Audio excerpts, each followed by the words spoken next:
Hello बच्चों, कैसे हैं आप सभी लोग। मैं उम्मीद करता हूं आप सभी लोगों के बोर्ड एग्जाम की तैयारियां बहुत अच्छे से चल रही होंगी। आज मैं आप लोगों के लिए क्लास 12th फिजिक्स के चैप्टर वाइज डेरिवेशंस की एक सीरीज लेकर के आया हूं।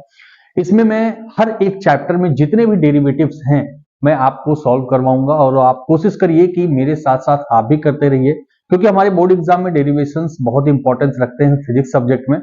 तो आइए हम लोग स्टार्ट करते हैं चैप्टर 1, जो कि है इलेक्ट्रिक फील्ड एंड चार्ज। इसमें जितने भी डेरिवेशंस हैं हम लोग सभी को वन बाय वन करेंगे। तो आइए चलते हैं, सबसे पहले टॉपिक के ऊपर चलते हैं, जो कि हमारा सबसे इंपॉर्टेंट और सबसे आसान सा टॉपिक है, जिसको हम कहते हैं Coulomb's law and it's vector form. देखिए बच्चों, कूलम्ब्स लॉ तो हमसे बहुत ही रेयरेस्ट पूछा जाता है, लेकिन इसका जो वेक्टर फॉर्म है, यानी कि कूलम्ब्स लॉ को वेक्टर फॉर्म में रिप्रेजेंट करने के लिए हमारे एग्जाम में अक्सर करके पूछा जाता है।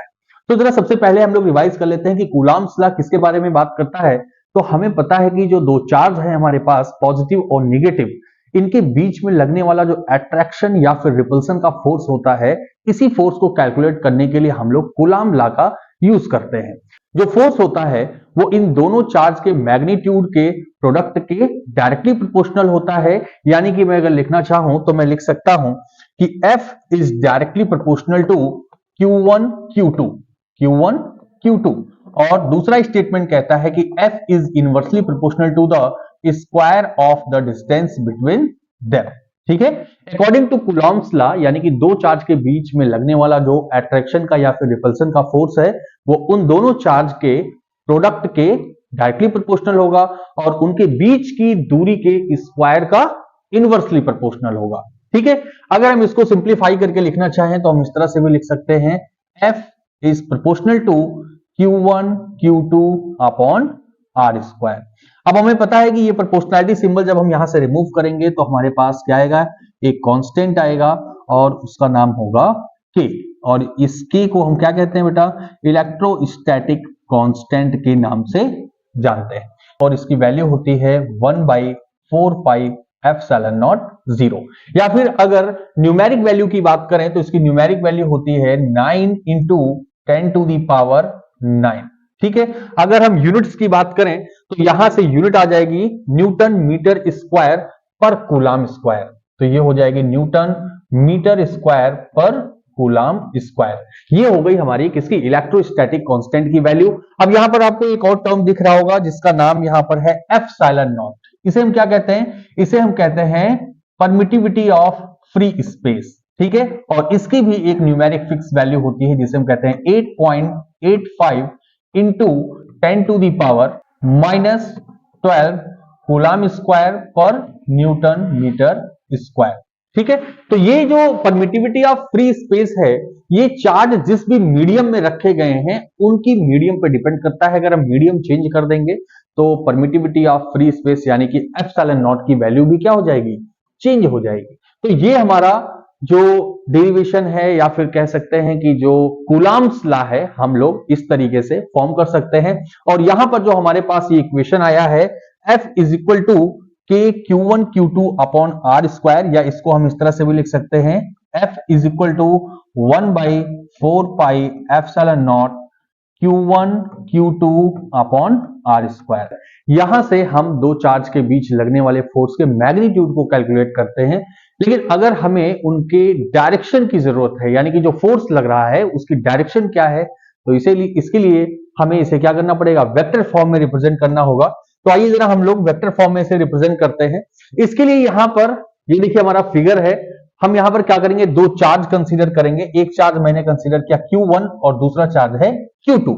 और इस ओरिजिन के रिस्पेक्ट में इसकी जो पोजीशन वेक्टर है वो मैंने कंसीडर किया R1 एंड R2। और यहां पर इन दोनों चार्ज के बीच की जो डिस्टेंस है, इस चार्ज से हम इस डिस्टेंस को मेजर करेंगे, उसके फॉर्म में लिखेंगे। यानी कि अगर मैंने कहा कि मैं Q1 चार्ज से Q2 की तरफ जाते हुए डिस्टेंस को अगर मेजर कर रहा हूं तो जो पोजीशन वेक्टर है वो है R21। लेकिन अगर मैंने Q2 चार्ज से Q1 चार्ज की तरफ जाते हुए डिस्टेंस को मेजर किया तो यहां पर जो पोजीशन वेक्टर होगा या फिर इनके बीच की जो डिस्टेंस होगी वो होगी R12। ठीक है, क्यों मैं ऐसा कर रहा हूं, क्योंकि मुझे डायरेक्शन चाहिए कि जो रिजल्टेंट फोर्स होगा इन दोनों चार्ज के बीच का वो हमें फाइंड करना है, वेक्टर फॉर्म में रिप्रेजेंट करना है। तो यहां पर मैंने इसको लिख लिया R12 एंड R21। अब इन दोनों चार्ज को अगर मैंने पॉजिटिव चार्ज ही कंसीडर किया है तो हमें पता है कि इनके बीच में जो लगने वाला फोर्स होगा उसका नेचर कैसा होगा, रिपल्सिव नेचर का होगा। तो यहां पर मैंने फोर्स की डायरेक्शन को भी रिप्रेजेंट कर दिया है कि ये रिपल्सिव यानी कि एक दूसरे के अपोजिट डायरेक्शन में फोर्स अप्लाई कर रहे हैं। और जो फोर्स है मैंने उसे भी रिप्रेजेंट किया है, जैसा कि यहां पर आप देख रहे हैं कि F12 लिखा हुआ है।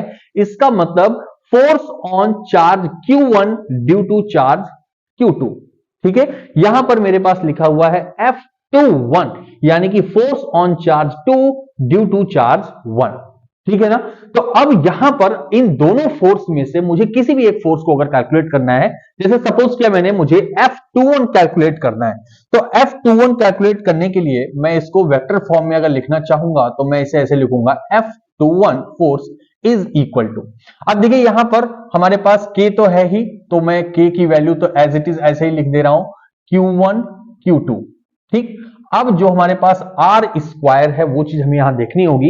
ये देखना होगा कि मैं जिस भी फोर्स को कैलकुलेट कर रहा हूं या जिस भी फोर्स का मैं वेक्टर फॉर्म कंसीडर कर रहा हूं, फाइंड कर रहा हूं, मुझे उसी डायरेक्शन के पोजीशन वेक्टर को भी कंसीडर करना है। तो आप देख रहे हैं कि F21 इस डायरेक्शन में है, इसी के साथ R21 भी इसी डायरेक्शन में है, तो मैं यहां पर जो डिस्टेंस मेजर करूंगा वो कौन सी होगी, R21 का स्क्वायर। इसका क्या होगा, स्क्वायर होगा। और यहां पर मैं मल्टीप्लाई कर दूंगा किससे, R21 के यूनिट वेक्टर से। अब यूनिट वेक्टर से मल्टीप्लाई क्यों कर रहे हैं, क्योंकि यूनिट वेक्टर क्या करता है, डायरेक्शन रिप्रेजेंट करता है। ठीक है, इसी तरीके से अगर मैं F12 फोर्स कैलकुलेट करना चाहूं, F12 फोर्स का वेक्टर फॉर्म अगर फाइंड करना चाहूं, मैं कहूंगा K Q1 Q2 अपॉन, अब देखिए फिर से R की अगर मुझे जरूरत है तो जिस डायरेक्शन में हमारा फोर्स F12 है उस डायरेक्शन के पोजीशन वेक्टर को मैं कंसीडर करूंगा जो कि होगा R12। ठीक है, तो ये होगा R12 का स्क्वायर, और यहां पर मल्टीप्लाई कर देंगे किससे, R12 के यूनिट वेक्टर से। यूनिट वेक्टर क्या करेगा, डायरेक्शन को रिप्रेजेंट करेगा। तो एक तो तरीका हमारे पास ये हो गया। एक और तरीके से हम यहां पर इसकी डायरेक्शन को कर सकते हैं जिसका नाम है ट्रायंगल ऑफ वेक्टर एडिशन। यहां पर अगर हम देखें तो हमारे पास, देखिए जरा ध्यान से, कि एक वेक्टर तो R1 है और दूसरा वेक्टर R21 है। तो एक R1 और प्लस R21 ये किसके बराबर होगा, ये R2 के बराबर होगा। तो यहां पर मैं इसको इस तरह से भी लिख सकता हूं, मैंने लिखा कि R1 plus R21 is equal to R2 के बराबर। ठीक है, या फिर मैं यहां से कहना चाहूं कि R21 वेक्टर जो होगा वो किसके बराबर होगा, R2 vector minus R1 vector के बराबर होगा। ठीक है, तो यहां से R21 की वैल्यू आ गई हमारे पास। अब इसी तरीके से मैं इस डायरेक्शन से अगर कंसीडर करूं कि जो R2 वेक्टर है और R12 वेक्टर है, ये देखिए R2 वेक्टर और दूसरा कंटिन्यूअस वेक्टर R12 है, तो ये किसके बराबर होगा, R1 के बराबर होगा। यानी कि मैं कहूंगा R2 vector plus R12 vector is equal to R1 vector, या फिर मैं इसे R12 अगर फाइंड करना चाहूं तो R12 हो जाएगा हमारे पास R1 vector minus R2 vector. तो यहां पर देखिए जो हमने लिखा है R12 या R21, इसकी जगह पर मैं ये R2 माइनस R1 या फिर R1 minus R2 value put करके भी इस कूलॉम लॉ को वेक्टर फॉर्म में रिप्रेजेंट कर सकता हूं। ठीक है, तो मैं उम्मीद कर रहा हूं कि आप लोगों को ये समझ में आया होगा। अगर किसी भी जगह पर आपको कोई भी डाउट लगता है तो प्लीज आप कमेंट बॉक्स में कमेंट करिए। आइए चलते हैं नेक्स्ट टॉपिक पर, जो कि नेक्स्ट टॉपिक है हमारा electric field intensity on axial line on an electric dipole. देखिए डाइपोल के बारे में आप सभी को पता होगा कि डाइपोल क्या होता है। Dipole is a system in which two equal magnitudes charge but opposite nature and separated by a short distance. ठीक है, तो मैं उम्मीद करता हूं कि डाइपोल के बारे में आपको पता होगा। इस डेरिवेशन में हमें करना क्या है कि हमारे पास एक डाइपोल दिया हुआ है जो कि दो चार्ज हैं, जिसमें एक है माइनस क्यू चार्ज और एक में है प्लस क्यू चार्ज, और इनको एक शॉर्ट डिस्टेंस 2a से सेपरेट किया गया है। इन दोनों, इस डाइपोल की जो एक्सिस है उस एक्सिस पर कोई पॉइंट है हमारे पास P, और इस पॉइंट P पर हमको इस डाइपोल की वजह से कितनी इलेक्ट्रिक फील्ड इंटेंसिटी होगी, यही हमें यहां पर कैलकुलेट करनी है। हमारे एग्जाम में पूछा भी जाता है। सुपरपोजिशन प्रिंसिपल का हमें यूज करना है। सबसे पहले मैं इस प्लस क्यू चार्ज की वजह से इस P पॉइंट पर कितनी इलेक्ट्रिक फील्ड होगी उसे कैलकुलेट करूंगा। फिर उसके बाद इस माइनस क्यू चार्ज की वजह से इस पॉइंट P पर कितनी इलेक्ट्रिक फील्ड इंटेंसिटी होगी उसे कैलकुलेट करूंगा, और फिर दोनों का सम कर दूंगा, यानी कि रिजल्टेंट फाइंड कर लूंगा।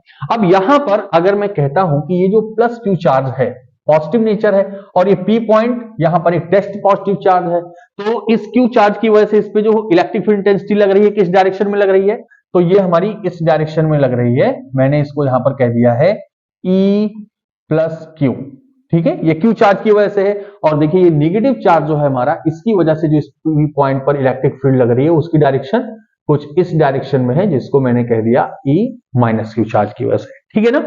अब यहां पर अगर मैं देखूं तो ये डिस्टेंस यानी कि जो डाइपोल है, डाइपोल से पी पॉइंट की डिस्टेंस तो हमारी आर है, लेकिन अगर मैं आपसे कहूं कि क्यू प्लस क्यू चार्ज से पी पॉइंट की जो डिस्टेंस है, ये डिस्टेंस कितनी होगी, आर माइनस ए। क्यों? क्योंकि ये डिस्टेंस हमने 2a कंसीडर की है, ये भी a है और ये भी a है। लेकिन अगर वहीं पर मैं पूछूं कि माइनस क्यू चार्ज से पी पॉइंट की जो डिस्टेंस है वो कितनी है, तो वो है r प्लस ए। ठीक, अब मैं वन बाय वन जरा यहां पर फाइंड करूं अगर, तो देखिए जो प्लस क्यू चार्ज की वजह से इलेक्ट्रिक फील्ड इंटेंसिटी आई है, किसकी वजह से, प्लस क्यू चार्ज की वजह से, वो कितनी है, के क्यू अपॉन आर स्क्वायर होना चाहिए। तो आर की वैल्यू यहां पर कितनी है हमारे पास, यहां पर हमारे पास जो प्लस क्यू चार्ज की वजह से वो है आर माइनस ए। तो मैं यहां लिखूंगा के Q by are minus A का होल स्क्वायर। और अगर मैं यहां पर कहूं कि जो माइनस क्यू चार्ज है उसकी वजह से पी पॉइंट पर जो इलेक्ट्रिक फील्ड इंटेंसिटी है वो कितनी होगी, तो वो होगी के क्यू अपॉन, अब देखिए यहां पर माइनस क्यू चार्ज की जो डिस्टेंस है पी पॉइंट से वो कितनी है, आर प्लस ए है, तो मैं इसे कहूंगा आर प्लस ए का होल स्क्वायर। अगर मैं यहां पर प्लस क्यू चार्ज की बात करूं तो इसकी जो electric field intensity P point पर होगी वो ज्यादा होगी। क्यों? क्योंकि माइनस वाला क्यू चार्ज जो है वो पी पॉइंट से ज्यादा डिस्टेंस पे रखा हुआ है। यानी कि मैं अगर कहूं तो जो E प्लस क्यू चार्ज की वजह से इलेक्ट्रिक फील्ड इंटेंसिटी है उसका मैग्नीट्यूड क्या होगा, ज्यादा होगा। तो जो रिजल्टेंट हमारा आएगा वो क्या होगा, तो रिजल्टेंट की बात अगर करें कि E net is equal to जो आएगा वो होगा E plus Q minus electric field intensity minus Q. ठीक है, तो यहां से मैं अब इन दोनों की वैल्यूज पुट करूंगा और इस इक्वेशन को सॉल्व करूंगा। तो देखिए हमारे पास जो E नेट आएगा वो कितना आएगा, तो मैं कहूंगा E net is equal to E plus Q की वैल्यू कितनी है, तो यहां से देखिए दोनों में इक्वेशन में मैं क्या कॉमन ले सकता हूं, मैं के क्यू को कॉमन ले लूं अगर, तो यहां पर मेरे पास बचेगा 1 अपॉन आर माइनस ए का whole square minus 1 upon R plus A का होल स्क्वायर। ठीक है, अब इसको मैं थोड़ा सा सॉल्व करूं अगर, तो ये होगा के क्यू, यहां पर देखिए क्रॉस मल्टीप्लीकेशन होगा इसका, तो ये हो जाएगा आर प्लस ए का whole square minus R minus A का होल स्क्वायर अपॉन, यहां पर देखिए अपॉन में जब इसका एलसीएम लेंगे तो ये हो जाएगा हमारे पास R square minus A square का होल स्क्वायर। ठीक है, अब इसको जब हम ओपन करेंगे तो क्या होगा हमारे पास, देखिए के क्यू तो हमारे पास एज इट इज रहेगा और ये हो जाएगा R square plus A square plus 2AR। ठीक है, और यहां पर माइनस साइन लगा हुआ है, इसलिए जब ब्रैकेट ओपन होगा तो अंदर के सारे साइन हमारे क्या हो जाएंगे, चेंज हो जाएंगे। तो ये देखिए ये होगा R square minus A square plus 2RA। ठीक, ये मैंने ब्रैकेट ओपन किया और डिवाइड में जो हमारे पास है वो है R square minus A square का होल स्क्वायर। अब यहां पर देखिए कुछ वैल्यूज कैंसिल आउट हो रही हैं, तो क्या क्या कैंसिल हो रहा है, R square A square, R square A square cancel हुआ, तो बचा क्या हमारे पास 2AR, और यहां पर भी 2AR है तो क्या हो जाएगा 4AR हो जाएगा। तो इस वैल्यू को मैं यहां लिखता हूं, तो ई नेट हमारे पास जो आया है वो है E net is equal to K Q bracket में 4RA upon R square minus A square का होल स्क्वायर। ठीक है, अब अगर मैं इसको बाहर लिखूं तो हमें पता है कि जो डाइपोल की स्ट्रेंथ को रिप्रेजेंट करता है वो टर्म कौन सा है, डाइपोल मोमेंट होता है, जिसकी वैल्यू होती है Q डॉट 2A। तो अब यहां पर अगर इक्वेशन में आप देखिए तो इस 4 को मैं क्या कर सकता हूं, इस 4 को मैं 2 इंटू 2 में ब्रेक कर सकता हूं, या फिर मैं इसको अगर लिखना चाहूं तो मैं इस तरह से लिखूं कि E is equal to 2KQ 2RA upon R square minus A square का होल स्क्वायर। यहां पर अगर आप देखिए तो जो डायपोल मोमेंट है हमको पता है कि ये q डॉट 2a के बराबर होता है, तो यहां से मैंने q ले लिया, 2 ले लिया और a ले लिया। तो अब मेरे पास क्या बचेगा, देखिए यहां पर हो जाएगा E is equal to 2k, इसकी जगह पर मैं क्या लिखूंगा, p लिखूंगा, डायपोल मोमेंट p, और यहां पर r भी तो बचा है हमारे पास, तो मैंने लिखा r square minus a square का होल स्क्वायर। ठीक है, ये इक्वेशन आ गया। अब अगर मैं ऐसा इस फिगर में एज्यूम कर लूं कि ये जो r वाली डिस्टेंस है ये इस r a के कंपैरिजन में बहुत ज्यादा है, या फिर ये कहूं कि मैं ऐसा मान लूं, let r is much more greater than 2a। अगर मैंने ऐसा मान लिया कि ये जो r वाली डिस्टेंस है ये 2a से बहुत ज्यादा है, तो यहां पर जो a है उसे मैं क्या कंसीडर कर सकता हूं, निग्लिजिबल या फिर जीरो मान सकता हूं। और अगर a की वैल्यू हमारी यहां पर जीरो हो गई तो देखिए यहां पर r स्क्वायर है और ये भी स्क्वायर है, तो r की पावर क्या हो जाएगा, 4 हो जाएगा। तो ये इक्वेशन बनेगा E is equal to 2kpr upon r की पावर 4। अब यहां से देखिए r यहां भी है, r की पावर 4 यहां पर है, तो एक r यहां से कैंसिल हो गया। तो ये हमारा जो फाइनल इक्वेशन आ जाएगा वो होगा कुछ इस तरीके से कि जो E is equal to 2kp upon r cube, ये हमारा फाइनल इक्वेशन आएगा एट पॉइंट P। यानी कि किसी भी डाइपोल की वजह से पॉइंट P पर कितनी इलेक्ट्रिक फील्ड इंटेंसिटी होगी, तो हम ये कहेंगे कि E is equal to 2kp by R cube. और एक बात और यहां से आप देख रहे हैं कि जो electric field intensity point P पर है वो इनवर्सली प्रोपोर्शनल है, क्यूब ऑफ द डिस्टेंस के इनवर्सली प्रोपोर्शनल है। तो ये हमारा फाइनल डेरिवेशन हमको मिल गया, फाइनल पॉइंट मिल गया कि जो इलेक्ट्रिक फील्ड इंटेंसिटी है किस पर, पॉइंट P पर। देखिए अगला जो टॉपिक है हमारा, अगला जो डेरिवेशन है वो है electric field intensity on equatorial line of an electric dipole. जैसा कि अभी हमने पिछले वाले टॉपिक में किया कि एक हमारे पास डाइपोल था, उसकी एक्सिस लाइन पर हमने किसी पॉइंट P पर electric field intensity find out की है। अब ये जो हमारा टॉपिक है, मैं इक्वेटोरियल लाइन पर, इक्वेटोरियल लाइन का मतलब क्या होता है, जो लाइन एक्सिस से परपेंडिकुलर पास हो उसे हम इक्वेटोरियल लाइन कहते हैं। यहां पर हमारा फिगर है, तो जरा ये फिगर के बारे में हम लोग डिस्कस कर लेते हैं, फिगर में क्या क्या चीजें हैं। तो देखिए यहां पर हमारे पास एक माइनस क्यू चार्ज है, एक हमारे पास यहाँ प्लस क्यू चार्ज है, ये हमारा डाइपोल है जो कि एक 2a शॉर्ट डिस्टेंस से सेपरेट किया गया है। ये जो लाइन आपको दिख रही है ये क्या है, इक्वेटोरियल लाइन है, और इसी इक्वेटोरियल लाइन पर एक पॉइंट P है, जिस पॉइंट P पर हमको electric field intensity find out करनी है।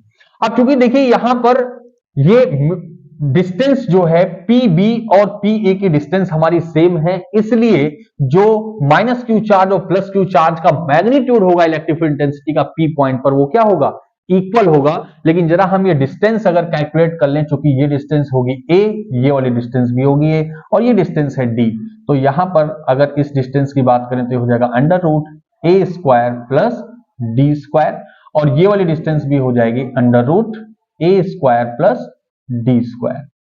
ठीक है, अब यहां पर भी मैं सुपरपोजिशन प्रिंसिपल का यूज करूंगा। सबसे पहले मैं इस नेगेटिव चार्ज की वजह से यहां पर कितनी इलेक्ट्रिक फील्ड है इंटेंसिटी इसे फाइंड करूंगा, फिर इस पॉजिटिव चार्ज की वजह से इस पॉइंट P पर कितनी इलेक्ट्रिक फील्ड इंटेंसिटी है इसे फाइंड आउट करूंगा, और फिर देखूंगा दोनों का रिजल्टेंट क्या होगा। ठीक है, लेकिन यहां पर दोनों का मैग्नीट्यूड तो सेम रहने वाला है। जरा इनके हम डायरेक्शन के बारे में बात करें तो देखिए ये प्लस क्यू चार्ज है और ये भी हमारा टेस्ट चार्ज है, जो कि पॉजिटिव नेचर का होगा, तो यहां पर रिपल्सन का फोर्स E1 इस डायरेक्शन में लग रहा है, और जो निगेटिव चार्ज है ये चूंकि इस पॉजिटिव चार्ज को अपनी तरफ अट्रैक्ट करेगा, तो जो यहां पर फोर्स लग रहा है E2 वो इस डायरेक्शन में है। अब देखिए यहां पर दो इलेक्ट्रिक फील्ड इंटेंसिटी है, एक की डायरेक्शन इस डायरेक्शन में है और दूसरी डायरेक्शन इधर है, तो हमें पता है कि जो रिजल्टेंट होगा हमारा इलेक्ट्रिक फील्ड इंटेंसिटी वो कुछ इस डायरेक्शन में आएगा। तो आइए जरा कुछ चीजें हम पहले लिख लेते हैं कि यहां पर जो E1 की वैल्यू है वो कितनी होने वाली है। तो E1 की वैल्यू जो होगी वो होगी KQ अपॉन आर स्क्वायर की अगर बात करें तो R कितना है हमारे पास, under root A square plus D square. अगर मैं इसका स्क्वायर करता हूं तो अंडर रूट हट जाएगा, ठीक है कोई बात नहीं, नेक्स्ट स्टेप में हम रिमूव कर देंगे। यहां पर जो E2 की वैल्यू है वो कितनी है, तो वो भी हमारे पास आएगी KQ upon A square plus D square. ठीक है, यहां पर मैंने जैसे ही स्क्वायर किया ये अंडर रूट हट गया। तो यहां से एक चीज हमको दिख रही है कि जो E1 और E2 का मैग्नीट्यूड है ये दोनों क्या है, सेम टू सेम है, यानी कि मैं यहां पर लिख सकता हूं कि E1 is equal to E2 is equal to E।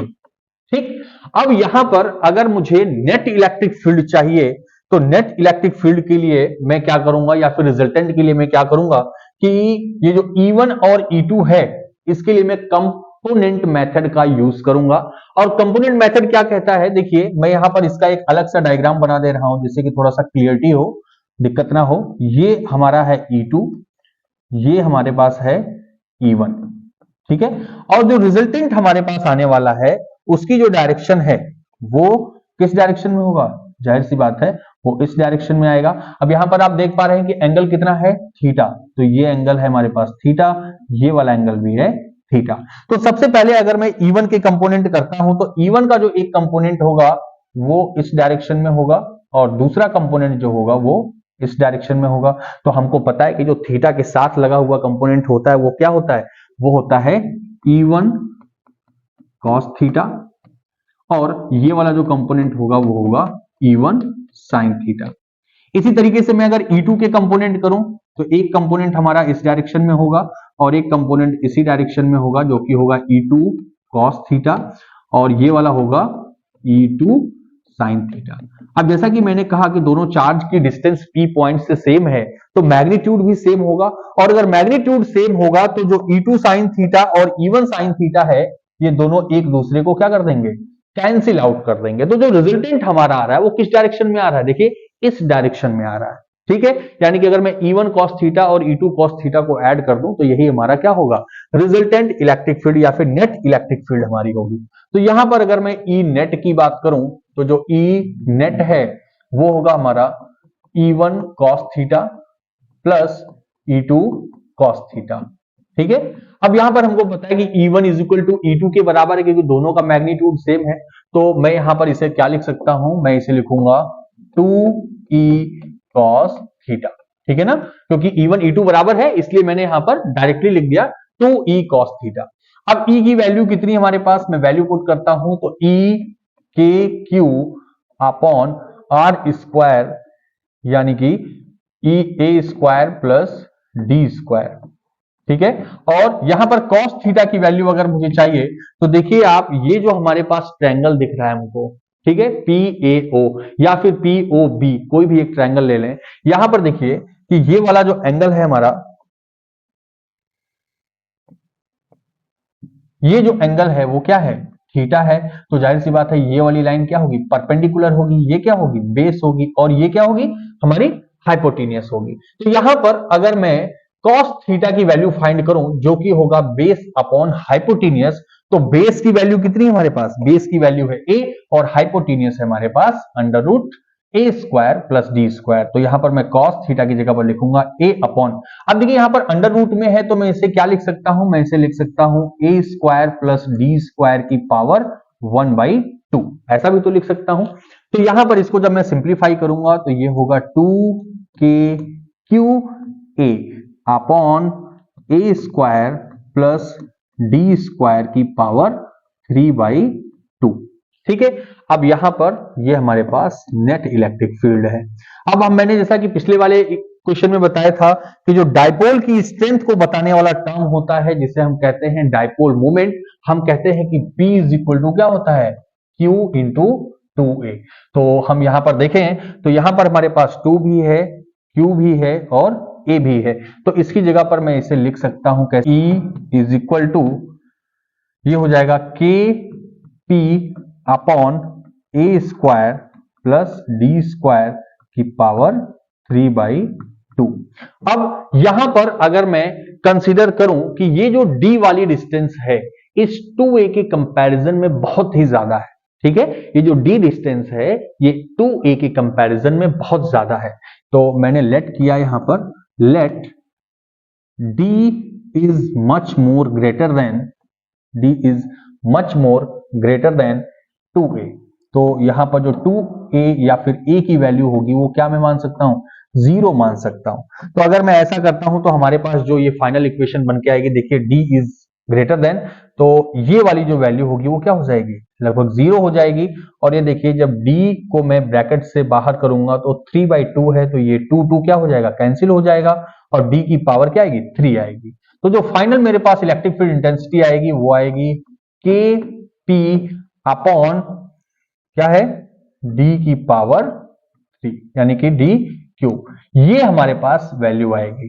ठीक है, अब यहां पर अगर मैं कहूं कि जो इलेक्ट्रिक फील्ड की डायरेक्शन है, तो इलेक्ट्रिक फील्ड की डायरेक्शन क्या होगी, तो देखिए मैं डाइपोल मोमेंट के टर्म में यहां पर बताना चाहूंगा। हमको पता है कि जो डाइपोल मोमेंट में इलेक्ट्रिक फील्ड की डायरेक्शन होती है वो निगेटिव चार्ज से पॉजिटिव चार्ज की तरफ होती है, लेकिन यहां पर जो ये रिजल्टेंट आ रहा है वो किस डायरेक्शन में आ रहा है, देखिए यहां पर मैं अगर डाइपोल मोमेंट की बात करूं तो निगेटिव चार्ज से पॉजिटिव चार्ज की तरफ जा रहा है, लेकिन जो रिजल्टेंट है वो इस डाइपोल की डायरेक्शन के अपोजिट डायरेक्शन में आ रहा है, यानी डाइपोल मोमेंट के अपोजिट डायरेक्शन में इलेक्ट्रिक फील्ड आ रही है हमारी। इसका मतलब अगर अपोजिट डायरेक्शन है तो यहां पर मैं नेगेटिव साइन भी रिप्रेजेंट कर सकता हूं और कहूंगा कि जो इलेक्ट्रिक फील्ड की डायरेक्शन है वो डाइपोल मोमेंट के अपोजिट डायरेक्शन में। ठीक है ना, तो ये हमारा डेरिवेशन हो गया। अगर आपको समझ में आया, अच्छा लगा तो प्लीज लाइक भी कर दे। चलिए नेक्स्ट टॉपिक है हमारा torque on an electric dipole in uniform electric field, यानी कि जब हम किसी भी इलेक्ट्रिक डाइपोल को किसी यूनिफॉर्म इलेक्ट्रिक फील्ड में रखते हैं तो उसके ऊपर कितना टॉर्क एक्ट होता है, हमें यही कैलकुलेट करना है। ठीक है, तो आइए देखते हैं। यहां पर देखिए हमारे पास कुछ इलेक्ट्रिक फील्ड है जो कि इस डायरेक्शन में आपको दिखाई गई है, और यहां पर हमने एक डाइपोल रखा है जिसका नेगेटिव चार्ज यहां पर है और यहां पर पॉजिटिव चार्ज है। अब आपने ये पढ़ा होगा कि जो पॉजिटिव चार्ज होता है उसके ऊपर जो लगने वाला फोर्स होता है वो टूवर्ड्स द इलेक्ट्रिक फील्ड की डायरेक्शन में होता है, और जो नेगेटिव चार्ज होता है उसके ऊपर जो फोर्स लगता है वो opposite to the electric field direction, यानी कि नेगेटिव चार्ज के ऊपर जो फोर्स लगेगा वो इलेक्ट्रिक फील्ड के अपोजिट डायरेक्शन में लगेगा, और पॉजिटिव चार्ज के ऊपर जो फोर्स लगेगा वो इलेक्ट्रिक फील्ड की डायरेक्शन में लगेगा, और वो फोर्स कितना होगा, QE, वो फोर्स कितना होगा, QE। ठीक है, तो यहां पर हमने ऐसा माना कि ये जो डाइपोल हमारा है इसका जो डाइपोल मोमेंट है वो इलेक्ट्रिक फील्ड के साथ कितने एंगल पर रखा हुआ है, थीटा एंगल पर रखा हुआ है। ठीक है, अब मुझे कैलकुलेट करना है कि कितना टॉर्क जनरेट होगा। तो टॉर्क का फॉर्मूला जो होता है वो क्या होता है फोर्स इनटू परपेंडिकुलर डिस्टेंस। तो परपेंडिकुलर डिस्टेंस बिटवीन फोर्स अगर मुझे कैलकुलेट करनी है तो यहां पर ये जो हमारा चार्ज -q चार्ज है इसकी लाइन ऑफ एक्शन को मैं थोड़ा सा आगे की तरफ बढ़ाऊंगा, और ये जो पॉजिटिव चार्ज है इसकी लाइन ऑफ एक्शन से मैं यहां पर एक परपेंडिकुलर जो ड्रॉ करूंगा, ये क्या होगा, ये परपेंडिकुलर डिस्टेंस होगी जिसको मैं मानूंगा x। तो अगर मुझे x की वैल्यू फाइंड करनी है तो देखिए इस ट्रायंगल में मैं क्या कैलकुलेट करूंगा, इस ट्रायंगल में अगर मैं साइन थीटा अप्लाई करूं, क्यों, क्योंकि देखिए ये हमारा थीटा है तो ये वाला भी कॉरस्पॉन्डिंग एंगल के अकॉर्डिंग क्या होगा, थीटा एंगल ही होगा, तो ये सामने वाली लाइन परपेंडिकुलर होगी। मुझे इसमें इस ट्रायंगल में अगर साइन थीटा अप्लाई करता हूं तो साइन थीटा की वैल्यू क्या होगी, देखिए यहां पर अगर मैं साइन थीटा अप्लाई करूं तो ये हो जाएगा x2a, तो यहां से x की वैल्यू जो आएगी वो कितनी होगी, वो होगी 2a साइन थीटा। ठीक है, ये हो गई हमारे पास x की वैल्यू, और हमको पता है कि जो टॉर्क है हमारा, टॉर्क वो क्या होता है, वो होता है फोर्स इनटू परपेंडिकुलर डिस्टेंस जो कि मैंने x कंसीडर की है। ठीक है, तो यहां पर अगर मैं फोर्स की वैल्यू रखूं तो फोर्स आपने देखा कि यहां पर कितना लग रहा है, -q चार्ज पर -QE लग रहा है और +q चार्ज पर +QE लग रहा है। QE इंटू x की जगह पर 2a साइन थीटा। अब मुझे पता है कि जो डाइपोल मोमेंट होता है वो किसी भी डाइपोल की स्ट्रेंथ को रिप्रेजेंट करता है जो कि होता है Q.2a। इसकी वैल्यू भी मैं यहां पर अगर पुट करके देखूं तो यहां पर जो हमारा फाइनल इक्वेशन आएगा टॉर्क का वो क्या होगा, देखिए 2a यहां पर है, Q यहां पर है, तो मैं लिखूंगा PE साइन थीटा। ठीक है, या इसी को अगर वेक्टर फॉर्म में लिखना है तो मैं लिखूंगा torque is equal to P cross E। तो ये आ गया हमारे पास क्या, टॉर्क। अगर मैं कहूं कि कोई भी डाइपोल किसी भी इलेक्ट्रिक फील्ड में अगर रखा गया है तो उसके ऊपर जो लगने वाला टॉर्क है वो किसके बराबर है, P क्रॉस E के बराबर है। देखिए यहां पर इस नेगेटिव चार्ज और पॉजिटिव चार्ज पे जो लगने वाला फोर्स होता है उसका मैग्नीट्यूड तो सेम होता है, एक दूसरे को ये कैंसिल आउट भी कर देते हैं, लेकिन क्या ला देते हैं, टर्निंग इफेक्ट ला देते हैं, जिसको ही हम क्या कहते हैं, टॉर्क कहते हैं। ठीक है, तो यहां पर हमारे पास टॉर्क आ गया P क्रॉस E। अगर हमें इस टॉर्क की डायरेक्शन फाइंड आउट करनी है तो हम राइट हैंड स्क्रू रूल का यूज करेंगे। और राइट हैंड स्क्रू रूल ये कहता है कि अगर हमारे पास दो वेक्टर्स हैं जिनकी मुझे डायरेक्शन फाइंड आउट करनी है रिजल्टेंट की, तो मैं क्या करूंगा, जो फर्स्ट वेक्टर है यानी कि P, मैं अपनी इन 4 फिंगर्स को उस P वेक्टर की डायरेक्शन में करूंगा और इन फिंगर्स को मैं सेकंड वेक्टर यानी कि E की तरफ कर्ल करूंगा। तो कुछ इस डायरेक्शन में देखिए, ये मेरी फिंगर किसकी डायरेक्शन में है, डायपोल मोमेंट की डायरेक्शन में है, और मैं अपनी फिंगर को E की डायरेक्शन में कर्ल करूंगा। तो जिस भी डायरेक्शन में मेरा थंब होगा उस डायरेक्शन में टॉर्क की डायरेक्शन होगी, यानी कि अगर मैं यहां पर अप्लाई करूं तो इनसाइड द बोर्ड, ठीक है, इनवर्ड डायरेक्शन में टॉर्क की डायरेक्शन होगी। देन है कुछ स्पेशल केस है टॉर्क से रिलेटेड, तो आइए जरा हम लोग स्पेशल केस की बात करते हैं। तो पहला केस हमारा ये कहता है कि अगर हमारे पास जो इलेक्ट्रिक फील्ड है, मैंने कहा कि ये हमारी इलेक्ट्रिक फील्ड है और मेरा जो डाइपोल है वो कुछ इस तरीके से यहां पर प्लेस किया गया है, ये निगेटिव चार्ज है और मैंने कहा कि ये पॉजिटिव चार्ज है, ठीक है। तो डाइपोल मोमेंट की डायरेक्शन क्या होगी, ये डायरेक्शन होगी डाइपोल मोमेंट की, और इलेक्ट्रिक फील्ड की डायरेक्शन इस डायरेक्शन में है। तो यहां पर अगर मैं देखूं कि जो डाइपोल मोमेंट है और जो इलेक्ट्रिक फील्ड है, इसके बीच का जो एंगल है वो कितना है, तो वो एंगल आपको दिख रहा है कि कितना है, 0 डिग्री है। तो अगर यहां पर हमारा डाइपोल मोमेंट और इलेक्ट्रिक फील्ड एक ही डायरेक्शन में होता है तो उनके बीच जो थीटा है वो 0 होगा और जो नेट फोर्स होगा वो कितना होगा, 0 होगा। और अगर नेट फोर्स हमारा 0 है तो यहां पे लगने वाला जो टॉर्क होगा वो भी कितना होगा, 0 होगा, यानी कि मिनिमम होगा। लेकिन अगर मैं सेकंड केस की बात करता हूं तो सेकंड केस क्या कहता है, देखिए सेकंड केस है हमारा कि यहां पर हमारी इलेक्ट्रिक फील्ड लाइंस हैं और यहां पर हमारा डाइपोल है हमारे पास, लेकिन इस बार डाइपोल में जो पोल्स हैं वो चेंज हो गए हैं, माइनस क्यू चार्ज इधर है और इधर हमारा प्लस क्यू चार्ज है। यहां पर अगर मैं देखूं कि जो डाइपोल मोमेंट की डायरेक्शन है वो किस डायरेक्शन में है, तो अपोजिट डायरेक्शन में है, यानी कि इलेक्ट्रिक फील्ड के अपोजिट डायरेक्शन में डाइपोल मोमेंट की डायरेक्शन आ रही है हमारी। तो यहां पर जो डाइपोल मोमेंट और इलेक्ट्रिक फील्ड के बीच में एंगल बनेगा वो कितना होगा, 180 डिग्री होगा। और इसी के साथ जो इस पे लगने वाला नेट फोर्स होगा वो भी कितना होगा, 0 होगा। और अगर मैं यहां पर टॉर्क कैलकुलेट करूं तो जो टॉर्क है वो भी कितना होगा, 0 होगा।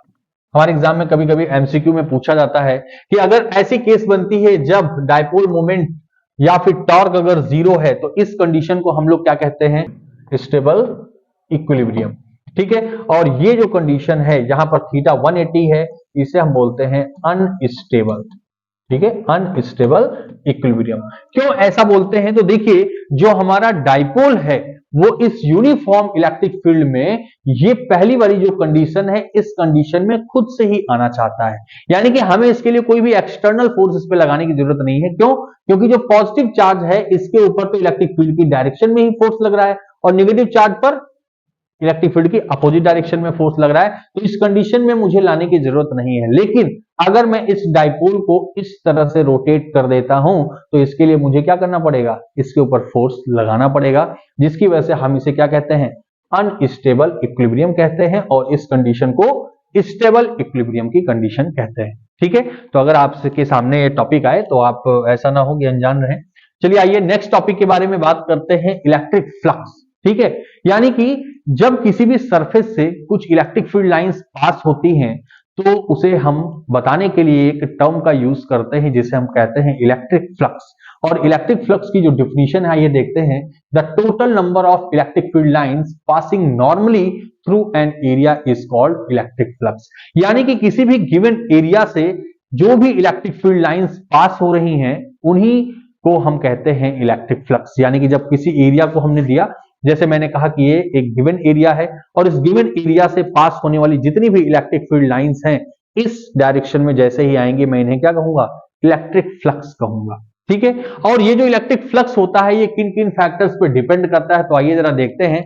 सबसे पहले अगर बात की जाए तो जो इलेक्ट्रिक फ्लक्स होता है वो फाई के सिंबल से रिप्रेजेंट किया जाता है और electric flux is directly proportional to electric field lines. यानी कि जितनी ज्यादा इलेक्ट्रिक फील्ड लाइंस किसी भी गिवन एरिया से या गिवन सरफेस से पास होंगी उतनी ही ज्यादा इलेक्ट्रिक फ्लक्स जनरेट होगी।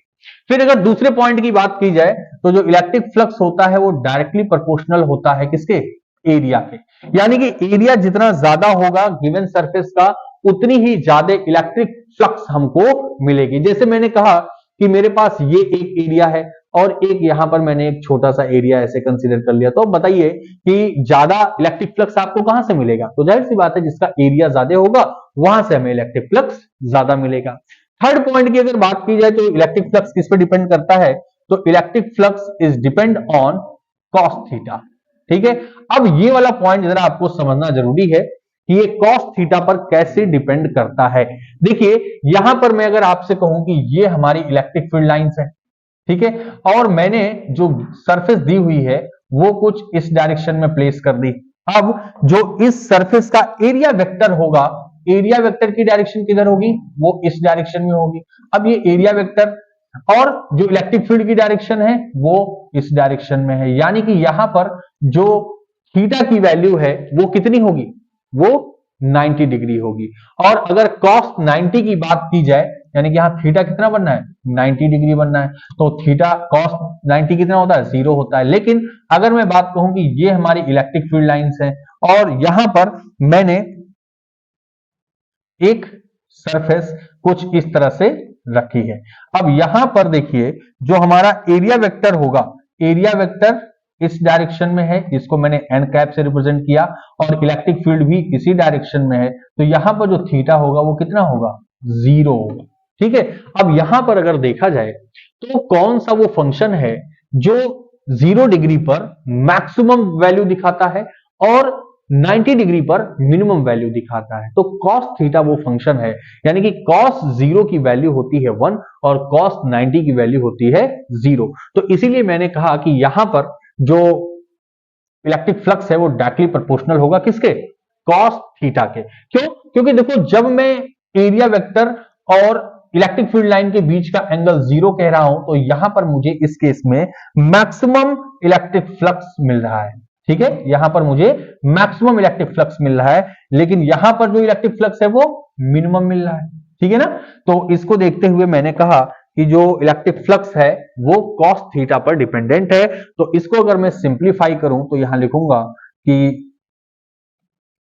Phi is equal to E A cos theta, या फिर अगर इसको वेक्टर फॉर्म में लिखूं तो ये लिखूंगा phi is equal to E dot A, क्योंकि जो डॉट प्रोडक्ट होता है वो cos थीटा के साथ होता है।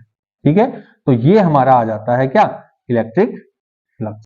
नेक्स्ट टॉपिक है हमारा गॉस लॉ। देखिए अगर हमारे पास कोई भी सरफेस गिवन है तो हम उससे पास होने वाला इलेक्ट्रिक फ्लक्स कंसीडर कर सकते हैं, उसे फाइंड कर सकते हैं ई ए cos थीटा के थ्रू।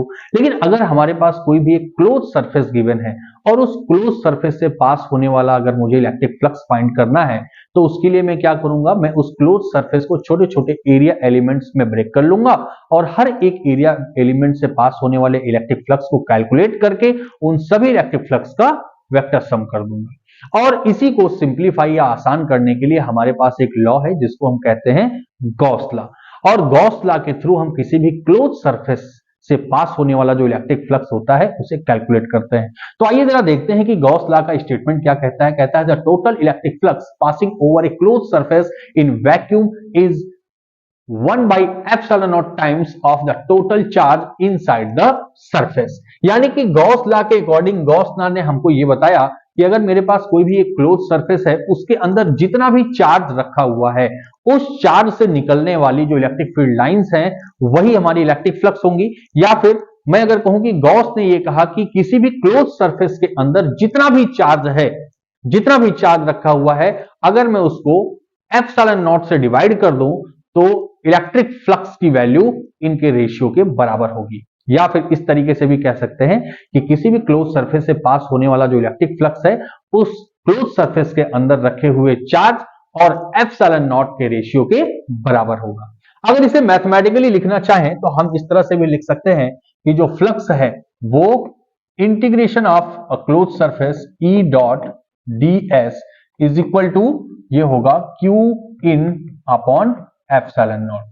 ठीक है। यहां पर देखिए हमसे क्या कहा गया, जैसे मैं फिर से आपको बताने की कोशिश करता हूं। जैसे मैंने कहा कि मेरे पास एक स्फेरिकल सरफेस है, ठीक है, और इस स्फेरिकल सरफेस के अंदर मैंने क्यू चार्ज रखा हुआ है। अब इस स्फेरिकल सरफेस में मैं क्या करूंगा, एक छोटा सा एरिया एलिमेंट कंसीडर करूंगा ds, और इस एरिया एलिमेंट से जो भी हमारे पास इलेक्ट्रिक फील्ड लाइंस या इलेक्ट्रिक फ्लक्स पास हो रहा है उसकी वैल्यू मैं फाइंड करूंगा, और फिर उसका क्या कर दूंगा, क्योंकि इस स्फेरिकल सरफेस पर तो बहुत सारे एरिया एलिमेंट कंसीडर किए जा सकते हैं, तो सभी एरिया एलिमेंट को अगर मुझे फाइंड करना है तो उसके लिए मुझे इसका क्या करना होगा, इंटीग्रेशन करना होगा। तो इसीलिए मैंने यहां पर कहा ई डॉट ds, इसका इंटीग्रेशन करूंगा तो मुझे टोटल वैल्यू मिल जाएगी, और ये किसके बराबर होगी, Q in upon epsilon not के बराबर होगी। तो आइए जरा इसका प्रूफ देखते हैं कि हम इसे प्रूफ कैसे करते हैं। तो प्रूफ के लिए हमें ये फिगर ड्रॉ करना होगा कि मैं एक स्फेरिकल सरफेस कंसीडर करूंगा, और इस स्फेरिकल सरफेस पे कोई एक एरिया एलिमेंट मैं ds कंसीडर करूंगा। अब इस ds एरिया एलिमेंट में जो एरिया वेक्टर की डायरेक्शन होगी, तो हमको ही पता है कि एरिया वेक्टर की जो डायरेक्शन है वो परपेंडिकुलर आउटवर्ड डायरेक्शन में होगी, जिसको यहां पर n कैप से दिखाया गया है, ठीक है। और जो इलेक्ट्रिक फील्ड की डायरेक्शन है, चूंकि ये प्लस क्यू चार्ज है, इलेक्ट्रिक फील्ड की डायरेक्शन किधर होगी, परपेंडिकुलर आउटवर्ड डायरेक्शन में ही रहने वाली है। तो यहां पर जो इलेक्ट्रिक फील्ड की डायरेक्शन है वो भी परपेंडिकुलर आउटवर्ड है, और यहां पर जो थीटा की वैल्यू होगी वो कितनी होगी, 0 डिग्री होगी, ठीक है। अब यहां पर मैं इसको अगर प्रूफ करूं तो प्रूफ कैसे होगा ये देखते हैं। यहां पर हमको दिया गया है integration of E dot ds is equal to Q in upon epsilon naught. तो यहां पर देखिए E की वैल्यू कितनी है, तो हमें पता है कि जो इलेक्ट्रिक फील्ड की वैल्यू है, E की वैल्यू मैं यहां लिख लेता हूं, ये है 1/4 pi epsilon naught Q upon R square. क्यों आर स्क्वायर, क्योंकि देखिए इस चार्ज से इस सरफेस की जो डिस्टेंस है कितनी है, r है। तो अगर यहां पर मैं कहूं कि सरफेस के हर एक पॉइंट पर जो इलेक्ट्रिक फील्ड की वैल्यू होगी वो क्या होगी, सेम टू सेम होगी, यानी कि जो इलेक्ट्रिक फील्ड है इस सरफेस पर वो हर एक जगह पर क्या है, कांस्टेंट है। तो कांस्टेंट का तो इंटीग्रेशन होता नहीं है, तो यहां पर मैं इस E को अगर बाहर कर दूं तो इंटीग्रेशन किसका होगा, सिर्फ ds का होगा। और अगर ds की बात करूं तो ds का जो इंटीग्रेशन होगा वो किसके बराबर होगा, तो ds का जो इंटीग्रेशन होगा वो इस स्फेरिकल सरफेस के एरिया के बराबर होगा। तो इस स्फेरिकल सरफेस का एरिया जो होता है वो कितना होता है बच्चों, E की वैल्यू में यहां रखूं तो ये होगा 1/4 pi epsilon naught into Q upon R square. और जब ds की वैल्यू में यहां पर फाइंड करूंगा तो ds का मतलब है कि ये छोटा सा एरिया एलिमेंट जो मैंने सरफेस पर कंसीडर किया है, लेकिन ऐसे छोटे छोटे कई सारे एरिया एलिमेंट इस स्फेरिकल सरफेस पर होंगे। अगर मैं इसका सम करूंगा तो इस स्फेयर के सरफेस के एरिया के बराबर आएगा, जो कि होगा 4 pi R square, 4 pi R square. अब यहां से देखिए क्या क्या चीजें कैंसिल हो रही हैं, 4 पाई से 4 पाई आर स्क्वायर, तो 4 पाई आर स्क्वायर कैंसिल हो गया, हमारे पास क्या आया, हमारे पास बचा सिर्फ Q अपॉन एप्सिलॉन नॉट, ठीक है। और यही हमको लेकर के आना था। कभी कभी हमारे एग्जाम में हमसे गॉस लॉ को प्रूफ करने के लिए भी पूछ लिया जाता है स्टेटमेंट के साथ में, ठीक है। तो चलिए आगे चलते हैं।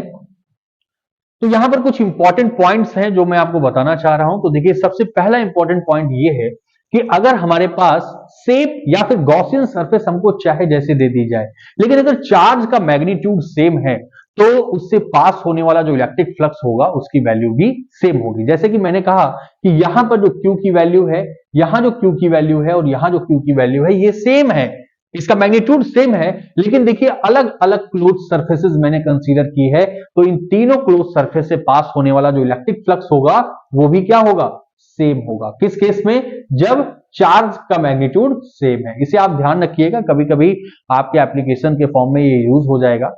फिर सेकंड केस की बात करें तो सेकंड पॉइंट ये है कि किसी भी क्लोज सरफेस के अंदर जितने चार्ज होंगे हम सिर्फ उनका ही इलेक्ट्रिक फ्लक्स फाइंड आउट करेंगे, इस क्लोज सरफेस के बाहर जो भी चार्ज हैं इनका इलेक्ट्रिक फ्लक्स फाइंड नहीं करेंगे। और इसके लिए मैं क्या करूंगा, इसका जो देखिए Q1 Q2 माइनस Q3, क्योंकि यहां पर माइनस चार्ज है, अपॉन एप्सिलॉन नॉट, ठीक है। और सबसे मोस्ट इंपॉर्टेंट जो यहां पर है हमारे पास, कि अगर मेरे पास कुछ n नंबर की, या मैं कहूं कि मेरे पास एक n नंबर सरफेस की एक सिमेट्रिक शेप है और उसके अंदर कोई एक चार्ज रखा हुआ है, तो मैं अगर किसी एक सरफेस से पास होने वाले इलेक्ट्रिक फ्लक्स की बात करूं तो वो एक सरफेस से पास होने वाला जो इलेक्ट्रिक फ्लक्स होगा वो नेट इलेक्ट्रिक फ्लक्स के 1/n टाइम्स होगा। देखिए यहां पर जैसे कि मैंने एक क्यूब कंसीडर किया है, तो अब इस क्यूब में कितनी सरफेसेस हैं? 6 सरफेसेस हैं। अब इससे जो पास होने वाला टोटल इलेक्ट्रिक फ्लक्स होगा या फिर नेट इलेक्ट्रिक फ्लक्स होगा वो कितना होगा? वो होगा Q अपॉन एप्सिलॉन नॉट। लेकिन अगर मैं आपसे पूछूं कि किसी एक सरफेस से पास होने वाला इलेक्ट्रिक फ्लक्स मुझे बताइए, तो उसके लिए मैं क्या कहूंगा कि Q net upon n। n का मतलब यहां पर क्या है? कितनी सरफेसेस हैं? यहां पर 6 सरफेसेस हैं, तो यहां पर मैं कहूंगा 1/6 Q अपॉन एप्सिलॉन नॉट। यहां से क्वेश्चन हमारे पास कभी कभी एग्जाम में पूछा गया, हमसे एमसीक्यू के बेस में पूछा गया है, तो इसको भी आपको ध्यान रखना है। चलते हैं आगे।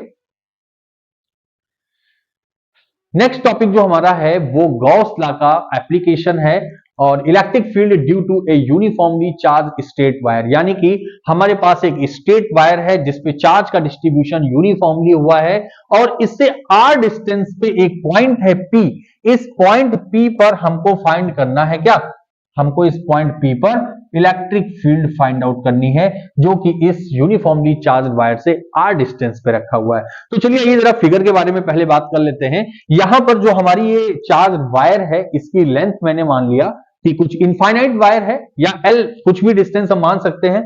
इससे r डिस्टेंस पे पॉइंट P है, तो इस पॉइंट P पर अगर मुझे इलेक्ट्रिक फील्ड फाइंड करनी है तो इस वायर के चारों तरफ मुझे एक गॉसियन सरफेस कंसीडर करनी होगी जो कि इस P पॉइंट से होकर के पास होगी। तो देखिए यहां पर आप देख पा रहे हैं फिगर में कि एक Gaussian surface, cylindrical Gaussian surface consider की गई है और ये पॉइंट P इस गॉसियन सिलिंड्रिकल सरफेस के ऊपर लाई करता है। अब यहां से अगर देखा जाए तो जो हमारा ये वायर है इससे इलेक्ट्रिक फील्ड की जो डायरेक्शन है वो परपेंडिकुलर आउटवर्ड कुछ इस डायरेक्शन में है। ठीक है, यहां पर आप एक चीज और देख सकते हैं, जो चार्ज का डिस्ट्रीब्यूशन है उसमें आपने पढ़ा होगा लीनियर चार्ज डेंसिटी।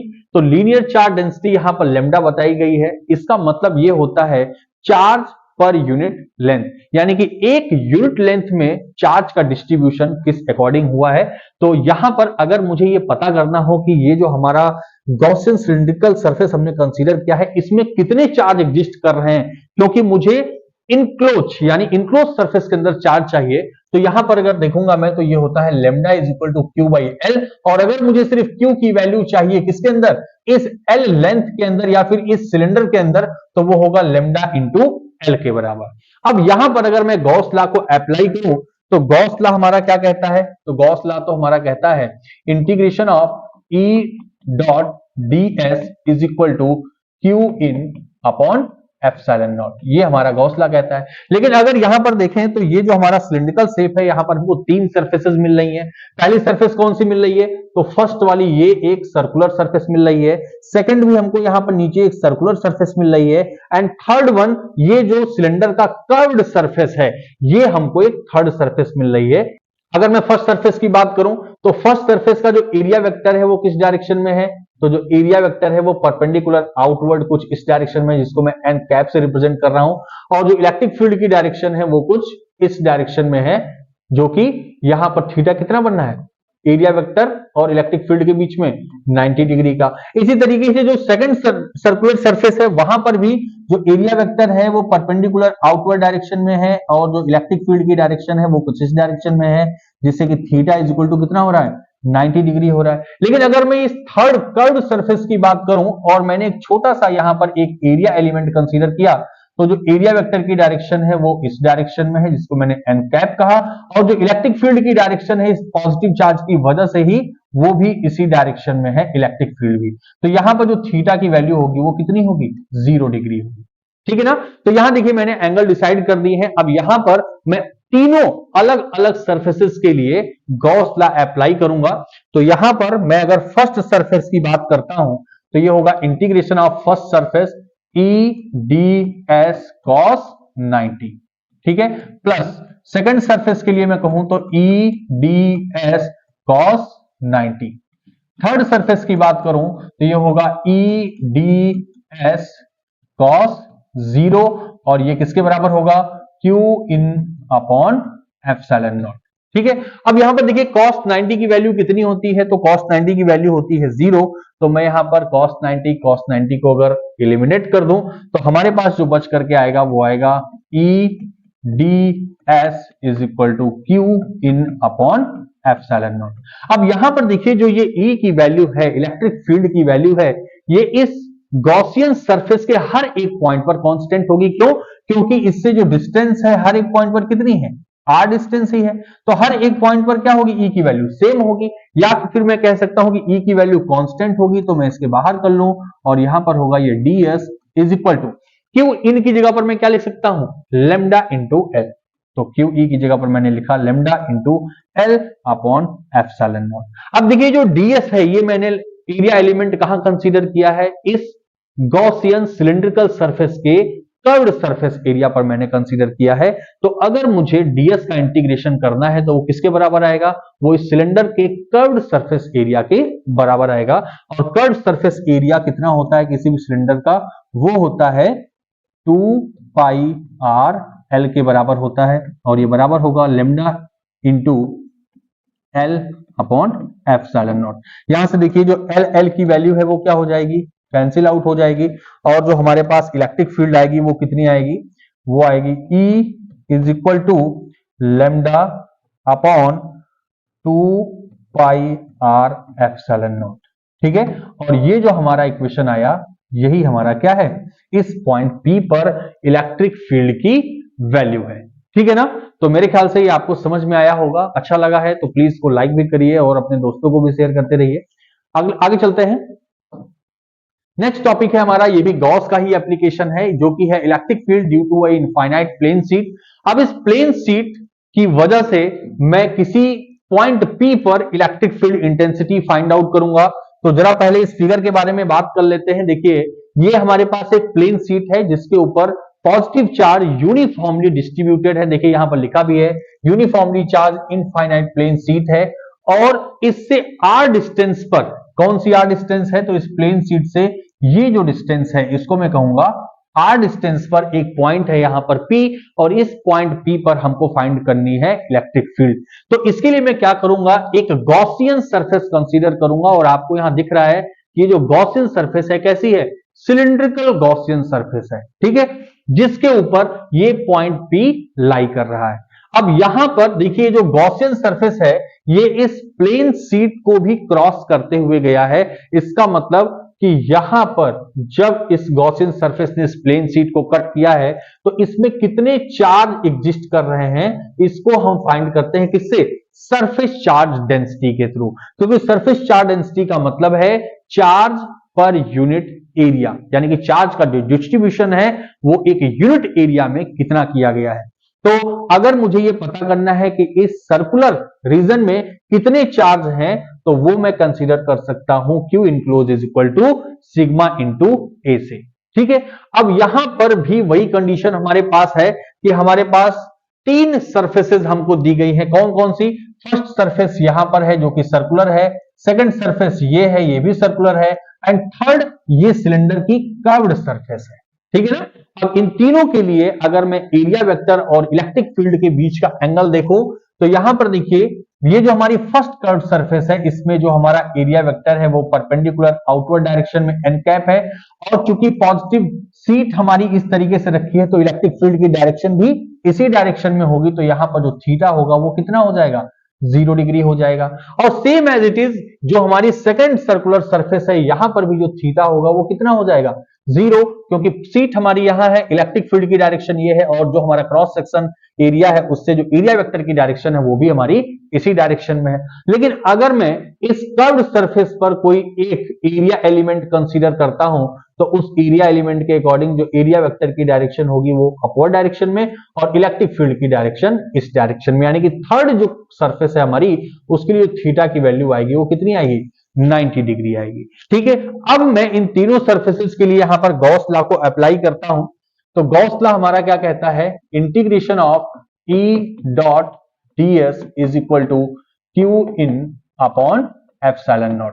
तो अलग अलग सरफेसेस के लिए मैं यहां पर क्या करूंगा, गॉस लॉ को अप्लाई करूंगा, जो कि होगा फर्स्ट सरफेस के लिए तो E ds cos 0 plus second surface के लिए ई D S cos 0 plus third surface के लिए मैं अगर करूंगा तो ये होगा ई डी एस कॉस 90 और ये किसके बराबर होगा Q in upon epsilon naught. ठीक है, अब हमको पता है कि cos 0 की वैल्यू कितनी होती है, तो cos 0 की वैल्यू 1 होती है और cos 90 की वैल्यू 0 होती है, तो इसको मैंने एलिमिनेट कर दिया। मेरे पास क्या बचा, ये बचा मेरे पास integration of E D S plus integration of E D S is equal to Q in upon epsilon naught. अब यहां पर देखिए फिर से वही वाला कॉन्सेप्ट हमको यूज करना है कि जो इलेक्ट्रिक फील्ड की वैल्यू है, क्योंकि देखिए ये जितने डिस्टेंस इस सीट से इस पॉइंट P की है same as it is distance यहां पर भी है, यानी कि ये अगर r डिस्टेंस पे है तो ये वाला पॉइंट भी हमारा क्या है r डिस्टेंस पर ही है, और इन दोनों की अगर डिस्टेंस सेम है तो इलेक्ट्रिक फील्ड की वैल्यू यहां पर क्या होगी, सेम होगी। तो इसका मतलब कि अगर कांस्टेंट हम कह दें इलेक्ट्रिक फील्ड को तो कोई दिक्कत नहीं है, तो यहां पर जो इलेक्ट्रिक फील्ड होगा वो क्या होगा, कांस्टेंट हो जाएगा, जिससे कि ये बाहर हो जाएगा और यहां पर इंटीग्रेशन होगा सिर्फ किसका, ds का। तो अगर ds का मैं इंटीग्रेशन करूंगा, क्यू इनकी वैल्यू कितनी है वहां पर, sigma into A upon epsilon naught. तो यहां पर अगर मैं ds का इंटीग्रेशन करूं तो देखिए यहां पर दिया गया है कि ये जो हमारे हॉलो सिलिंड्रिकल हमने गॉसियन सरफेस कंसीडर किया, इसका जो क्रॉस सेक्शन एरिया है वो कितना है, वो a के बराबर है। तो यहां पर जब ds का इंटीग्रेशन करूंगा तो क्या आएगा, a के बराबर आएगा, यानी कि मैं लिख सकता हूं e into A plus e into A is equal to sigma into A upon epsilon naught. अब यहां से देखिए a की जो वैल्यू है वो क्या हो जाएगी, कैंसिल हो जाएगी, तो यहां से हमारे पास 2e is equal to sigma upon epsilon naught आएगा, या फिर मैं इसी को लिखना चाहूं तो लिखूंगा e is equal to sigma upon 2 epsilon naught. और ये जो हमारे पास वैल्यू आई वो इस पॉइंट P पर इलेक्ट्रिक फील्ड के इक्वल है। अब यहां पर आप देख पा रहे होंगे कि डिस्टेंस पर कोई भी डिपेंडेंसी नहीं है, यानी कि इस प्लेन शीट से ये पॉइंट P कितने डिस्टेंस पे रखा हुआ है इससे कोई भी डिपेंडेंसी नहीं है, यानी कि कोई भी मैटर नहीं है कि कितने डिस्टेंस पे रखा है। ये इलेक्ट्रिक फील्ड हमको मिल गई E is equal to epsilon naught upon 2 epsilon naught. ठीक है, चलिए अगले टॉपिक पे चलते हैं। नेक्स्ट हमारा गॉस लॉ का एप्लीकेशन है electric field due to a uniformly charge spherical shell. देखिए ये वाला जो टॉपिक है बच्चों हमारा ये बहुत ही इंपॉर्टेंट है, क्योंकि यहाँ पर 3 हमारे डेरिवेशन हमसे पूछे जाते हैं। एक तो हमसे पूछा जाता है कि इस गॉसियन सरफेस के या फिर स्फेरिकल सेल के बाहर किसी पॉइंट P पर, फिर उस सरफेस के ऊपर, और फिर इनसाइड द सरफेस, हमसे 3 जगह पर पूछा जाता है। तो आइए जरा हम लोग सबसे पहले 1 बाय 1 को करते हैं। तो सबसे पहले मैं कंसीडर करूंगा आउटसाइड ऑफ द सरफेस। तो आउटसाइड के लिए अगर मैं बात करूं तो देखिए सबसे पहले हमारे पास जो गिवन हमारा सरफेस है वो कौन सा है, कैपिटल R रेडियस का हमारे पास एक स्फेरिकल सेल हमको दिया गया है, और इस स्फीयर के ऊपर जो चार्ज का डिस्ट्रीब्यूशन है वो यूनिफॉर्मली कुछ इस तरीके से है। और मुझे सबसे पहले इस सरफेस के या स्फेरिकल सेल के बाहर किसी भी पॉइंट P पर मुझे क्या करना है, electric field intensity find out करनी है। तो देखिए मैं क्या करूंगा, मैं एक ऐसा गॉसियन सरफेस कंसीडर करूंगा आउटसाइड, यानी कि इस स्फेरिकल सेल के बाहर एक गॉसियन सरफेस कंसीडर करूंगा जो इस पॉइंट P से होकर के पास होगा। और जो स्फेरिकल गॉसियन सरफेस हमने कंसीडर की है उसकी जो रेडियस है वो कितनी है, स्मॉल r है। ठीक है, तो इस चीज को जरा ध्यान से देखिएगा, समझिएगा। तो यहां पर मैंने इस स्फेरिकल सेल के बाहर एक स्फेरिकल गॉसियन सरफेस कंसीडर की है। अब यहां पर अगर आप देखिए तो कितना चार्ज इस गॉसियन सरफेस के अंदर है, तो इस स्फेरिकल सेल के ऊपर जितना भी चार्ज डिस्ट्रीब्यूटेड है वो पूरा का पूरा चार्ज इस गॉसियन सरफेस के अंदर है। यानी कि अगर मैं यहां से कहना चाहूं कि जो Q इनक्लोज है वो Q के बराबर होगा। बात समझ में आई क्या? क्योंकि इनक्लोज सरफेस के अंदर जितना चार्ज होता है वहीं से मैं इलेक्ट्रिक फ्लक्स की बात करता हूं। तो अगर मैंने गॉसियन सरफेस ये वाली कंसीडर कर ली है तो ये इस स्फेरिकल सेल के ऊपर जितना भी चार्ज डिस्ट्रीब्यूटेड है वो इस गॉसियन सरफेस के अंदर ही तो है। तो Q enclose is equal to capital Q, मैंने ऐसा कंसीडर कर लिया। अब यहां पर अगर आउटसाइड की बात की जाए तो आउटसाइड पर मैं क्या करूंगा, एक एरिया एलिमेंट यहां पर कंसीडर करूंगा इस गॉसियन सरफेस पर, और उस एरिया एलिमेंट में जो एरिया वेक्टर की डायरेक्शन होगी वो परपेंडिकुलर आउटवर्ड, और जो इलेक्ट्रिक फील्ड की डायरेक्शन होगी वो भी एरिया वेक्टर की ही डायरेक्शन में होगा, यानी कि यहां पर जो थीटा की वैल्यू आएगी हमारी वो कितनी आएगी, 0 डिग्री आएगी। अब अगर इस पे मैं गॉस लॉ को अप्लाई करता हूं तो गॉस लॉ के अकॉर्डिंग क्या होगा, देखिए E dot ds is equal to Q in upon epsilon naught. यहां पर मैं अगर इलेक्ट्रिक फील्ड की बात करूं तो गॉसियन सरफेस से जो रेडियस है वो स्मॉल r हर एक जगह पर बराबर है, इसका मतलब जो इलेक्ट्रिक फील्ड होगी हर एक पॉइंट पर क्या होगा, बराबर होगा, और ये कांस्टेंट हो जाएगा। तो E को मैंने बाहर कर दिया, ये हो गया इंटीग्रेशन ऑफ ds, और यहां पर है Q in upon epsilon not.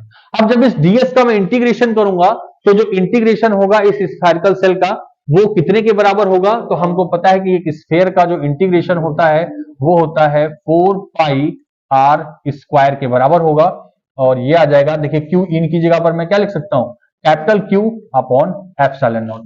या फिर अगर मैं आउटसाइड इलेक्ट्रिक फील्ड की बात करूं किसी पॉइंट P पर तो वो आएगा Q अपॉन 4 पाई r स्क्वायर एप्सिलॉन नॉट। और ये वैल्यू कहां पर आ गई कि किसी भी स्फेरिकल सेल के बाहर कोई पॉइंट अगर P है तो वहां पर इलेक्ट्रिक फील्ड कितनी आएगी, कैपिटल Q अपॉन 4 पाई r स्क्वायर एप्सिलॉन नॉट। ठीक है, अब यहीं पर हमसे छोटा सा एक पॉइंट और ऐड कर देता है कि अगर ऑन द सरफेस की बात करें तो दूसरा जो टॉपिक है हमारा इसी में कहता है on the surface, on the surface. तो बिल्कुल हमको घबराना नहीं है। देखिए मैंने क्या किया, अभी ये हमारी स्मॉल r थी हमारी रेडियस बड़े वाले स्फेयर की, लेकिन ये जो छोटा वाला स्फेयर है हमारे पास, हमसे कह रहा है कि इसी स्फेयर पर ही फाइंड करो कि यहां पर कोई पॉइंट होगा। ठीक है, तो जस्ट हमें क्या करना है, देखिए यहां पर रेडियस थी हमारी स्मॉल r और ये रेडियस है हमारी कैपिटल R। इसका मतलब यही वाला जो हमारा इक्वेशन जहां पर मैंने स्मॉल r लिखा है यहां पर मुझे क्या कर देना है, कैपिटल R कर देना है, यानी कि E इज इक्वल टू हो जाएगा Q upon 4 pi epsilon not capital R square. ठीक है, तो देखिए ये आ गई हमारी कौन सी इलेक्ट्रिक फील्ड, ये ऑन द स्फेरिकल सेल। ठीक, थर्ड वन, अब हमको क्या करना है कि इस स्फेरिकल सेल के अंदर अगर कोई पॉइंट यहां पर है तो यहां पर हमें ये फाइंड करना है कि कितनी इलेक्ट्रिक फील्ड होगी। तो आप इस दूसरे वाले फिगर को देखिए, यहां पर मैंने क्या किया है कि ये मेरे पास एक स्फेरिकल सेल है जिसपे चार्ज का डिस्ट्रीब्यूशन कुछ यूनिफॉर्मली इस तरीके से हुआ है, और मैंने कहा कि जो बड़ी वाली यानी कि जो स्फेरिकल सेल है उसकी रेडियस कैपिटल R है, यहां पर देखिए ये कैपिटल R है, और इसके अंदर कोई पॉइंट है यहां पर P। इस पॉइंट P पर अगर मुझे इलेक्ट्रिक फील्ड इंटेंसिटी या इलेक्ट्रिक फील्ड फाइंड आउट करनी है तो मैं क्या करूंगा, इस पॉइंट के अराउंड एक गॉसियन सरफेस मैंने कंसीडर कर ली यहां। ठीक है ना, लेकिन अगर आप यहां पर ध्यान से देख पा रहे होंगे कि जो मैंने गॉसियन सरफेस कंसीडर की है, क्या इसके अंदर कोई भी चार्ज प्रेजेंट है क्या, तो कोई भी चार्ज प्रेजेंट है ही नहीं। अगर कोई चार्ज प्रेजेंट नहीं है तो हमें पता है क्या करना है, देखिए थर्ड पॉइंट की बात करें, इनसाइड। ठीक है, इनसाइड, तो इनसाइड में अगर मैं यहां पर गॉस लॉ अप्लाई करूं तो ये होगा E ds is equal to Q in upon epsilon naught. तो ठीक है, कोई बात नहीं, अगर कोई भी चार्ज उसके अंदर नहीं है तो मैं यहां पर कहूंगा E integration of ds is equal to Q in upon epsilon naught. और अगर इस ds का इंटीग्रेशन मैं करता हूं 4 पाई r स्क्वायर, तो उसको अगर उस साइड में भेजूंगा तो ये क्या आएगा भाई, यहां पर अगर Q की जगह पर मैं 0 कर दूंगा तो सब कुछ डिवाइड में क्या आएगा, 0 ही आएगा। इसका मतलब कि inside the spherical shell electric field will be 0। तो इसके अंदर जो इलेक्ट्रिक फील्ड होगी वो कितनी होगी, 0 के बराबर होगी। ठीक है, तो मैं उम्मीद करता हूं कि आपको ये समझ में आया होगा। देखिए जो हमारा गॉस लॉ है ये बहुत ही इंपॉर्टेंट है, क्योंकि हमसे गॉस लॉ भी पूछा जाता है, स्टेटमेंट भी पूछा जाता है, और साथ ही साथ हमसे उसका एक एप्लीकेशन भी पूछ लिया जाता है। मैं उम्मीद करूंगा कि आप लोगों को समझ में आया है, आपको अच्छा लगा है। अगर आपको अच्छा लगा तो प्लीज इसको लाइक करिए, शेयर करिए, और थोड़ा सा मेरा सपोर्ट भी करिए, जिससे कि मैं आगे आप लोगों के लिए और भी चैप्टर्स के इसी तरीके से डेरिवेशन की एक सीरीज ला सकूं। So thank you very much.